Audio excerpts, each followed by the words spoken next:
A rischio i contributi 2011 per gli asili nido. Oltre ai tagli ai finanziamenti delle scuole materne arriva un'altra stangata per le paritarie. Ad oggi non c'è ancora la delibera per lo stanziamento dei fondi e i contributi, a causa di un problema di liquidità, verranno versati solamente a marzo 2012. La denuncia arriva dalla Federazione Italiana Scuole Materne, una situazione grave per le casse degli asili privati che devono già fare i conti con il calo delle iscrizioni. C'è una previsione nei prossimi anni di un'ulteriore riduzione.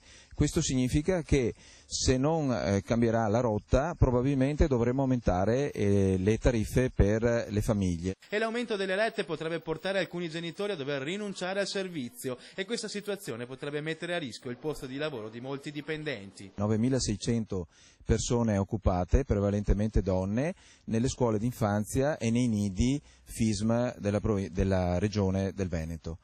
Di queste, circa 500, corrispondenti agli occupati in circa 150 scuole, sono più a rischio degli altri. In provincia di Treviso sono oltre 2.000 le persone impiegate in scuole materne e asili nido paritari. Nei prossimi anni saranno a rischio i posti di oltre 100 dipendenti e l'assessore regionale si rivolge direttamente allo Stato. Lo Stato spende molti soldi per tutte le altre regioni e pochissimi per la regione del Veneto. Adesso noi presenteremo un progetto. Per chiedere al ministro Gelmini di garantire nuovamente i contributi alle scuole paritarie, la FISM regionale sta distribuendo ai genitori dei bambini delle cartoline da inviare direttamente a Roma.